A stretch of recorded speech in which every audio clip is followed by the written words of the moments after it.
park, and they're like, "Oh no, no, we figured it all out. Now the dinosaurs won't eat anybody." But then the Well, I mean, dinosaurs still eat everybody. yeah, pretty much. Sounds kind of predictable. The they like left the. I don't want to give a lot away, but they like left the whole old park there, and just like basically let it grow itself up and stuff. Whatever. Fuck that movie. It's good. I'd I'll actually see it. probably go see it again. All right, I'll go see it with you. It'll be Alright. good. You're gonna have to drive up to Eau Claire this weekend, though. All right, I'll get on that. Really? No. God damn it. All right, welcome to the Practical Pistol Show. My name is Ben Steiger. I'm here to answer your shooting questions. Today we've got the usual cast of idiots, Matt Hopkins and Mr. Tim Heron. Cool intro here, right? Hell yeah.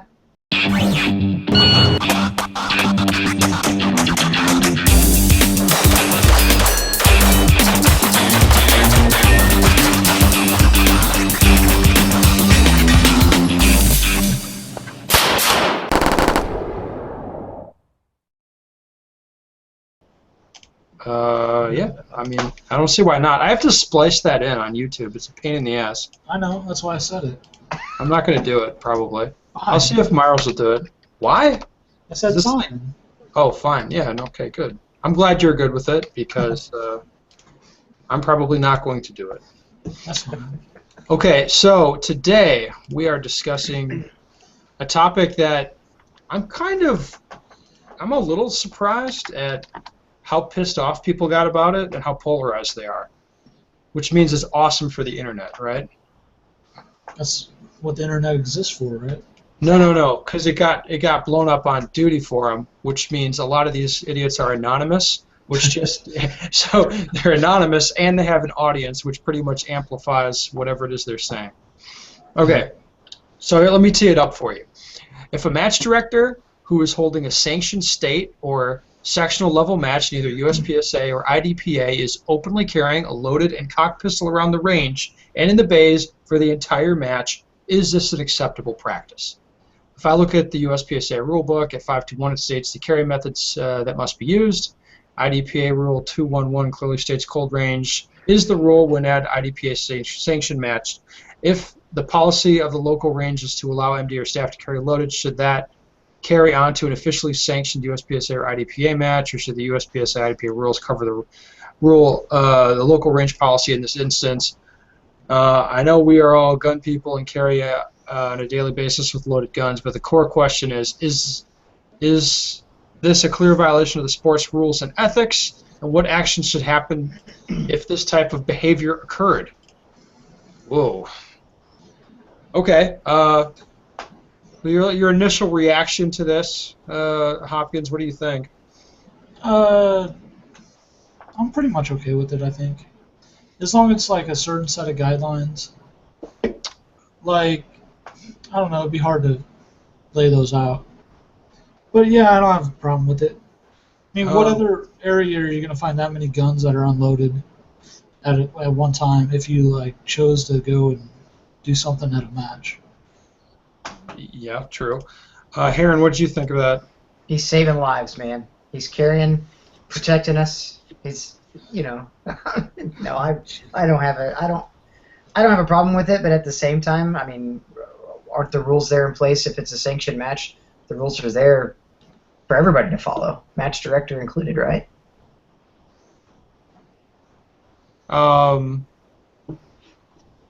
Yeah, I don't. Yeah, they probably should. Do the rules specifically prohibit this?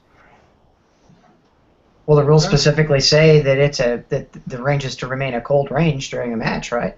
So I don't know what the actual verbiage is. I think it stipulates for how the competitors have to carry their guns around. But yeah, I think one of the rules mentions about a cold range all the time, but this thread also got sidetracked into like IDPA, and then like what the property owners can do is kind of crazy. well, IDPA, somebody needs to be carrying a freaking loaded gun all the time, right? It's IDPA. Got to keep us safe. No, they basically have a rule where it's up to the club to decide, and it's actually spelled out in their rules. Yeah, Something if we it's actually spelled don't. in IDPA, you can have a hot range. Yeah. But that's like, it's actually kind of funny. This is maybe getting a little off topic, but it's actually kind of funny. If I've heard about I haven't shot one myself, but I've heard some IDPA matches how they use these rules where it's like, sometimes the whole squad loads together, and then they have to stay on the bay, and if they like walk off to take a piss, then they have to unload under the supervision of an SO or something. Depending on how that club runs it, it's just like, seems kind of bizarre to me if you're going to let people load up and be loaded, which I personally don't give a fuck. That's fine, but then but they can't walk off the bay. It just seems sort of odd. I'll put it that way. But yeah. Anyway, getting back to this, I don't know if the rules forbid this or not. Don't the rules just to apply to people competing in the match, or no? I don't know. That'd be my curiosity. Is it just for competitors or what? Well, the USPSA rulebook says it has to be a cold range, but at the same time, your range can have other shit going on that, like, people not participating in the match. So there might be, some other bay open to the public where people are in there, shooting or training or whatever, and that's no problem. So if it's just some dipshit not participating in the match, then who cares? I guess would be my thinking. Hopkins, what about you?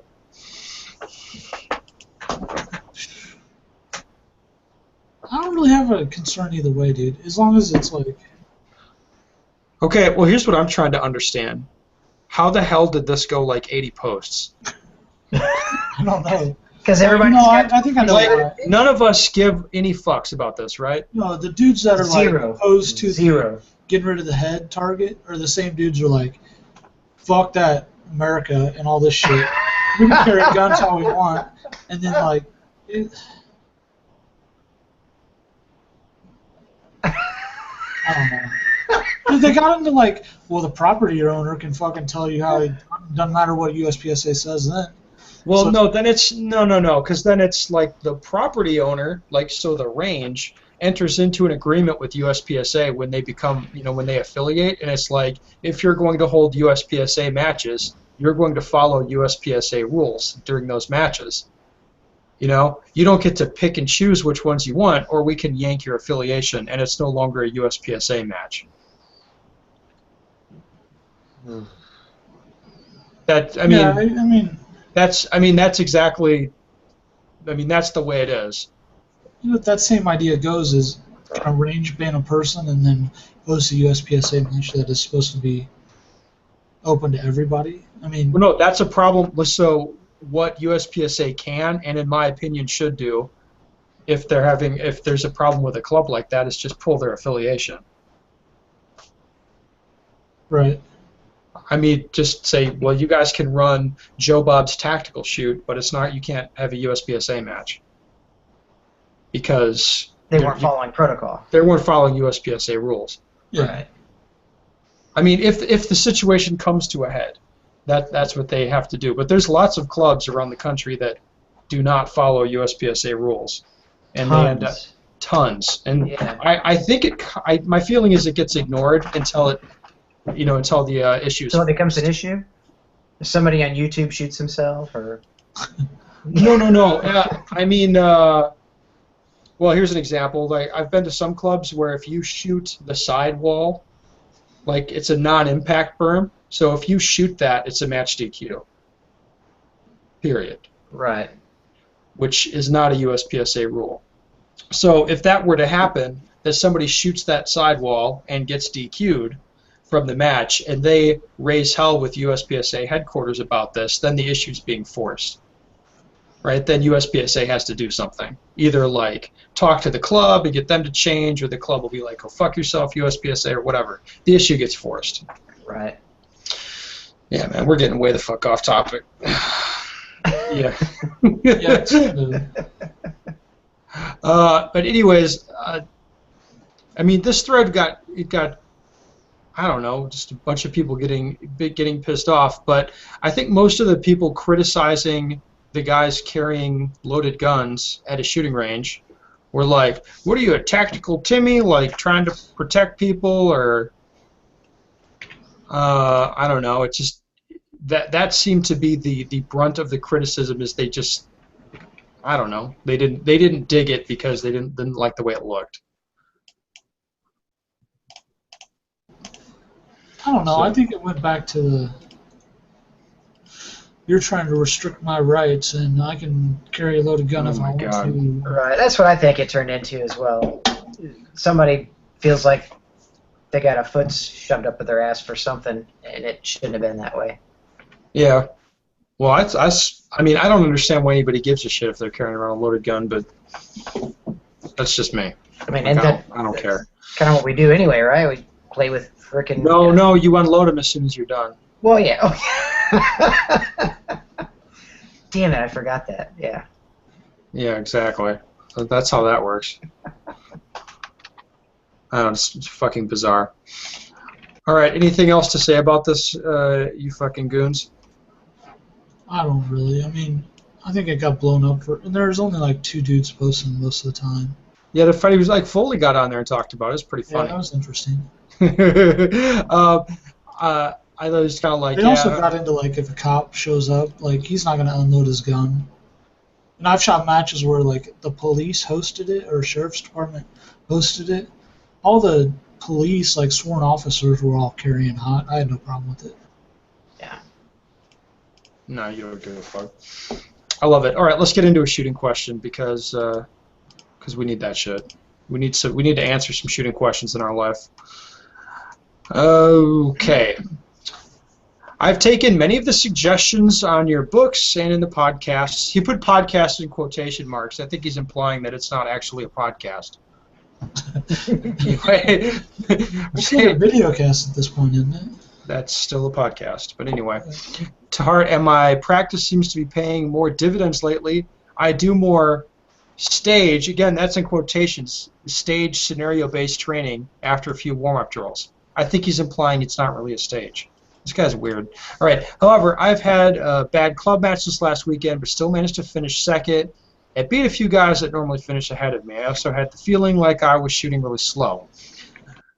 But the clock showed I was shooting faster than most of the other competitors. I did have 3 misses, which is really bad. Part of not being patient to wait for my front sight because I felt I was going slow. I was upset after the match. I left and did not wait for the result. So my question is this: is it normal to feel like you have more time, or you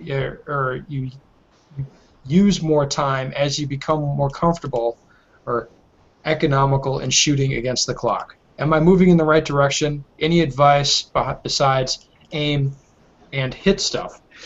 So I think the core of this is, as you get trained up, does your perception of time shift around? Yes. It for sure does. Okay, well that answers that. Shit. I mean, do you want us to elaborate on it, I guess? It's over. The simple answer is like you can. I hate always saying you can see better or whatever, but a lot of the sport goes back to how fast you can see. You know, if you can call your shot off the sight, you're gonna have way more time to do the reload in perspective to somebody that like has to wait till they. Yeah, well, isn't it also true that if you train, you train to shoot accurately or whatever, and then when you're really paying attention to the sights, I think you always feel slow. You know, I agree. Yeah, you're gonna feel slow, regardless of what clock. Perception is not reality. So I mean, I think he's on the right track. Heron, what do you think? I totally agree with that. You know, when you're focused more on, you're letting your subconscious. I'm gonna get all Lanny Basham on you. Okay. Let your subconscious. Here we go. Let your subconscious take over of everything, so your conscious mind doesn't get in the way. So, feeling like you're running around with your hair on fire when you're behind the gun and you're actually just focusing on front sight, target, press the trigger. Yeah, it feels like you have an eternity. I don't think any one of us or anybody that's kind of experienced that has like went back and was like, oh no, I still felt like I was going crazy fast. I guarantee anybody is like, they heard the time called out afterwards and they're like, what, really? Like, oh, that felt okay, and then they hear the time and holy shit, that was fast. So Yeah, I mean, Yes, I think he's on the right track. I mean, I think one other thing I could point out is it is also true that if you shoot super aggressively, um, like you go as fast and as hard as you can on a stage, or just on a practice drill, I think oftentimes it's really surprising on how not fast you're going. Like you may shoot something like 10% faster, but in your brain, you're like going as fast as you possibly can. You know, as opposed to just aiming and shooting really deliberately. It's only slightly slower. I think is the normal situation. Yep. Oh, cool. I think time, like when you're shooting a stage, you really like see more slows down. Like Yeah, when that's you're true. really into it, you can, I guess, do more in the same amount of time, or you really have no idea how long it's actually taking you to do something when you're that focused in on a stage and stuff. Yeah, actually, I can't count how many times some guy. Usually, it's like a really good shooter. It's like a really good shooter like has a little hiccup or something while they're shooting a stage. Something fucks up, and they're like, "Man, I lost 2 or 3 seconds on that." And then if you like watch the video, it was like a quarter of a second blip. Like you barely see it. Yeah. But they're like in their brain, it was like 2 or 3 An eternity. Yeah. That just lost the match for me. Well, sometimes they say that. Usually, Well, yeah. usually it's like, oh, I lost so much. That, and when you're watching it, you're like, man, that guy is suspiciously fast at clearing malfunctions. Like, I feel like it shouldn't be that fast. Like does it all the time or something? Yeah, it's like you have a little too much practice with that shit. Or his gun messes up so much it's the same malfunction every time, and he just knows how to do that one thing. Like Yeah, super speed. yes, that's what I mean. Suspiciously fast.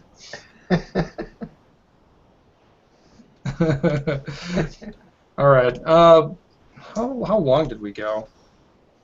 I don't know. I don't know. I feel like we don't really have time for another shooting question, but we're going to do another one anyway, just because I want to. All right, this might be a good question for the podcast. I wish I would have thought of it during the class. I think this guy took a class with me. In dry fire, when running a mini stage drill, what is the best course of action if you call a mic in the middle of the run? You stop and restart the drill. Do you continue and don't worry about it as long as you saw it? Or you dry fire the makeup shot to train yourself to do so in a match? What do you feel would help the quickest skill growth? By the way, I've been working out of your dry fire book correctly now and have seen improvements. I think he's pointing out that many people have my dry fire book, but they do not have reading comprehension, so they end up fucking shit up. No, I'm being a little flip with that.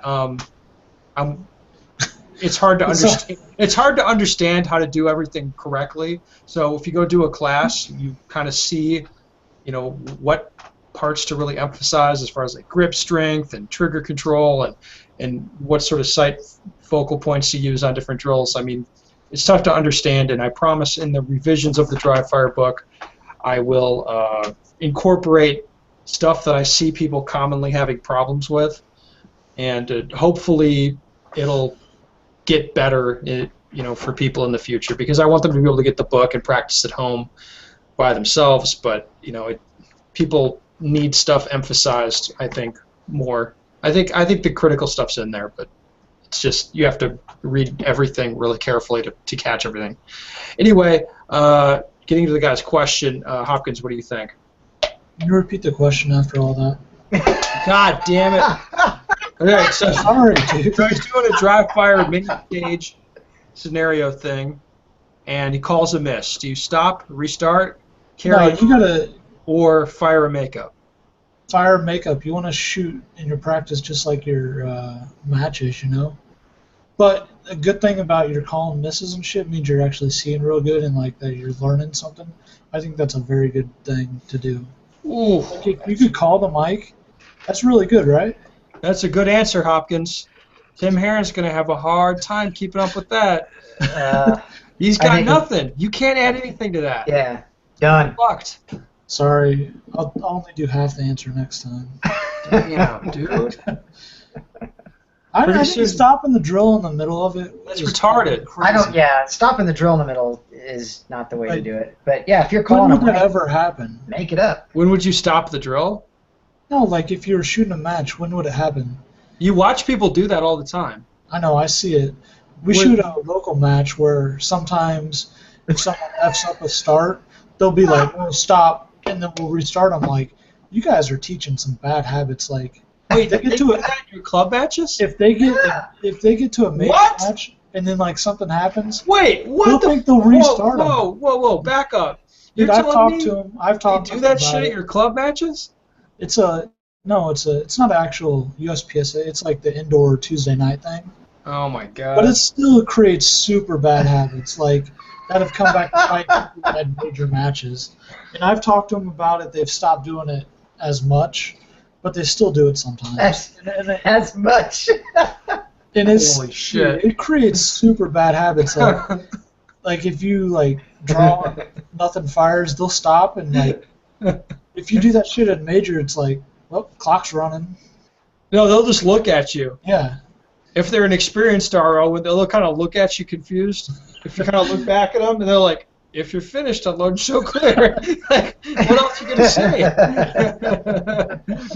Oh my god, it's terrible. No, but I've had to like sit down shooters and be like, you need to stop doing this. This is affecting you, and it affected you at this last match. So don't do this. You know, Man, I've you sit really- people down and have talks with them and shit. I've had sat one person down. Oh, well, that's so. Me and you are looking out for people, Hopkins. That's why everybody likes you.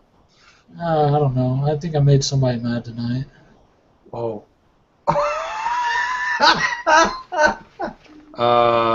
Okay. It wasn't me. No, wasn't no one on here.